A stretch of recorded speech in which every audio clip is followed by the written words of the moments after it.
BJP দলে কংগ্ৰেছৰ বিৰুদ্ধে মানে দুৰ্নীতিৰ অভিযোগ কৰিছে অৰুণোদয় আঁচনিৰ ওপৰত। এই সন্দৰ্ভত আপোনাৰ কংগ্ৰেছৰ কি প্ৰতিক্ৰিয়া হ'ব?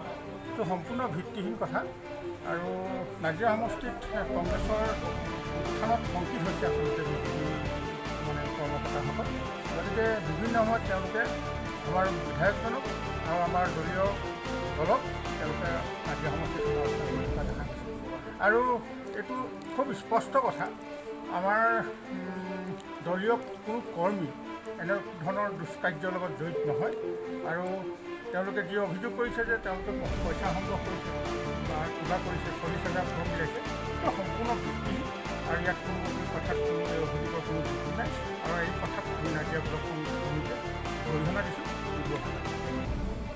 যে প্ৰথম যিখন তেওঁলোকৰ ফৰ্ম আছিলে, সেই ফৰ্মখনত বিত্তমন্ত্ৰীৰ লগতে মাননীয় মুখ্যমন্ত্ৰীৰ ফটো আছিলে, কিন্তু আপোনালোকে যিখিনি ফৰ্ম বিলাইছে তেওঁলোকে ফটোবিলাক তাৰ পৰা উঠাই দিছে বুলি তেওঁলোকে অভিযোগ আনিছে। নাই, প্ৰথম আপোনালোকে যিখন ফৰ্ম আপুনি চাব, যিখন ফৰ্ম ইউটিউবত পোৱা গৈছে, সেইখন ফৰ্মত প্ৰথমতে তেওঁলোকে যিখন ডাউনলোড কৰিছে সেইখনতো কোনো ফটো নাছিলে।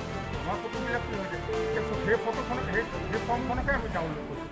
এই ফৰ্মখন আছিলে আমাৰ আৰ্হি ফৰ্ম আছিল, যাতে আমি ভোটাৰসকলক বা আমাৰ দুখীয়া ৰাইজসকলক উপকাৰ কৰিব পাৰোঁ, তেখেতসকলক যাতে এই আঁচনিখনৰ সন্দৰ্ভত ভাল ধৰণে আমি বুজাই দিব পাৰোঁ, সেই প্ৰচেষ্টাটোহে আমি হাতত দিওঁ। আমি কোনো ধৰণৰ এই ফৰ্ম বিতৰণ কৰি পইচা সংগ্ৰহ কৰিম বা কিবা কৰিম বা এটা খেলি মেলি বিশৃংখলৰ সৃষ্টি কৰিম, এনেকুৱা উদ্দেশ্য আমাৰ নাই। আৰু যোৱা সময়ছোৱাত কৃষি যি ভয়ংকৰ কেলেংকাৰী হৈ গ'ল, সেই কেলেংকাৰী যাতে এই অৰুণোদয় আঁচনিত নহয়, তেনেকুৱা ধৰণৰ পুনৰাবৃত্তি নহয়, এই কথাটোহে আমি মানে বিবেচনা কৰিছোঁ। আচলতে এই কথা তেওঁলোকে দিয়া অভিযোগৰ কোনো ভিত্তি নাই।